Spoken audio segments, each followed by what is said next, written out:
Okay, please excuse the mess. We are in the middle of moving house. And for those of you that have moved house, you know what a traumatic pain in the arse time it is. Unfortunately, I can't take most of this gear with me. So I'm just going to do a little video walk around. If there's anything in this lot that anybody fancies, give me a shout in the comments. You can send a message, private message if you want, but you know what Facebook's like. Sometimes private messages get in and you've got to go chasing them. So it might be easier just to comment. So we'll start, we'll do right to left. 2 amplifiers, fully working, and they've just been sat down here doing nothing for a long time. I used to be a club turn about 20 years ago. The little one in the case is in good condition because it's in a case. It's a Carlsbro 90 keyboard amp. That is an H&H amp. Not sure what wattage they are. I think that one's about 100 watt, the little one, I think. Not sure what that big one is, but it has got a bit of oomph about it. Like I said, they are both fully working. I've got 3 400 watt UV cannons.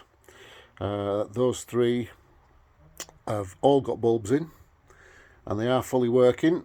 And as you can see, they're in absolutely immaculate condition, apart from a little bit of dust because they've been sat down here a while. So 3 400 watt UV cannons.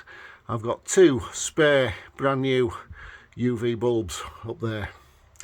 Coming down here, empty flight case. Over there, another empty flight case.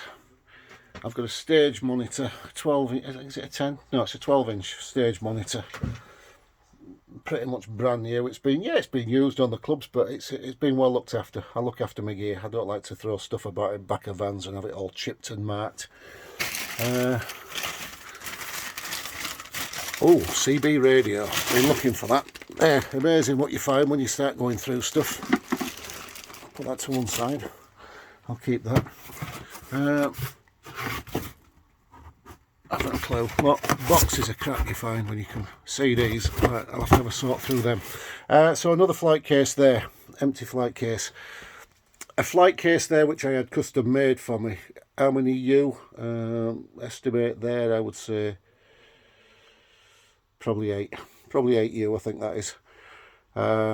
Because I have another flight case which I bought, and that is 8 U, and I had this one made to the same size, so that's an 8 U case.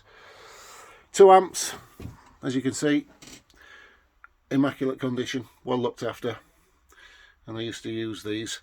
GB602, if you look on the internet, you'll see the price that they're going for.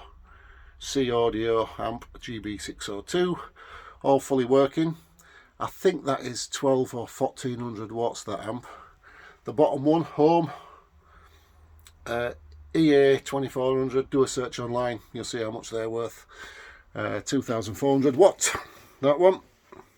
So 1200 watt amp and a 2400 watt amp. Some poles that I had machined, manufactured for when I had my PV subs.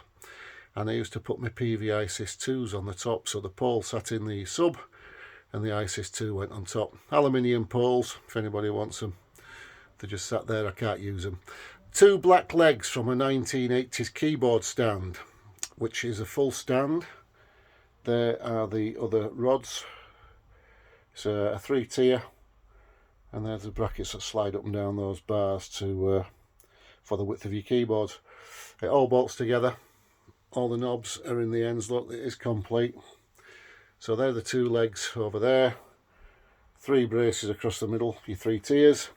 And then your support leg, which is this one here, with the knobs in the end, and that goes across the back legs of the keyboard stand. And what I did was I mounted on some floodlights, and I used to have coloured gels on those, so they used to shine across the stage because they're down near the floor, and it was quite a good effect. And I had them on a 4-channel chaser. So complete keyboard stand. Estimated about 1983, I think that keyboard stand is. So classic 80s retro gear. Light stands, I mean, that's an old bugger. I picked that up from a music shop years ago. Light stands, I don't think these are much cop, to be honest. I mean, you know, I'll probably give these away. If anybody wants them, light stands, T-bars, 2 T-bars there, 2 light stands, I'll give them away. 2 speaker stands there, mic stands, not in brilliant condition.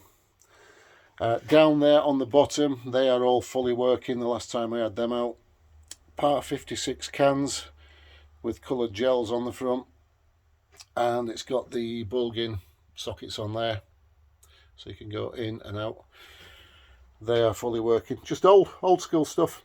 Up here on the top shelf, I have got 4 par 36s. Yeah, they're a bit oddball. We've got the 2 aluminium there, aluminium there. I know that's aluminium, but it's black. And I can't remember if I bought that brand new. I think I did. And then scanners, which, again, they're tired. The work, that's what counts. You can see I put a new cable on that one because the cable was buggered. The work, and that I just made a Frankenstein years ago, and that goes up, and I just Frankenstein that, bolted that onto the top of that, so you can angle that whatever you want. And yeah, the scan backwards and forwards. Mains in for the scanners, and then your bulging socket on there. I put all that together. So you got your bulging for your 4-channel pin spots, and your mains in for your scanners. Strobes, jumbos, if I remember rightly, classic 80s stuff. Yeah, jumbo strobe. There we go, Pulsar. And all I did with this was I used to daisy chain these together on stage, so I plugged that in, and it plugs into this jumbo here somewhere on the connector. There we are. There's the female, that's the male. That plugged in there. Mains coming out of there, so when you fired them up, they're both fired on together. So 2, and if I remember rightly, I think one of these wants a new tube in it, and I can't remember which one, but I know one definitely works. It's ticked it. They're super bright, and I love these. When I was a DJ in the 80s, I would have killed for one of these jumbo strobes, and they were very expensive back in the day. So a pair of jumbo strobes, another little flight case down there. Estimate that to be about, what, 3U. I had that custom made for me for a mini disc deck that I had in there. Bush TV. It's just there if anybody wants a telly. And then pure classic 80s nostalgia, RSC, which was part of FAL, and I used to work for FAL back in the 80s. I've had a few twin decks over the years, and then I acquired this one, and it was going to be a project, and I was going to sit down and get this spruced up. It is in very, as far as I'm concerned, it's in very good condition for its age. Again, no, it's just dusty.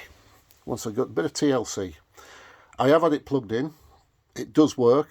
I have had it plugged into an amplifier. I have put a record on, and it works. It just wants, one definitely wants a new needle. In fact, 2 new needles, 2 new belts. That's what I was going to put on. Strip it, refurb it, and but what am I going to do with it? My missus says, you'll never do a retro night. Just the chrome cap missing off that knob there, and that's it. Estimated year on that, what would we say? 1981, 82.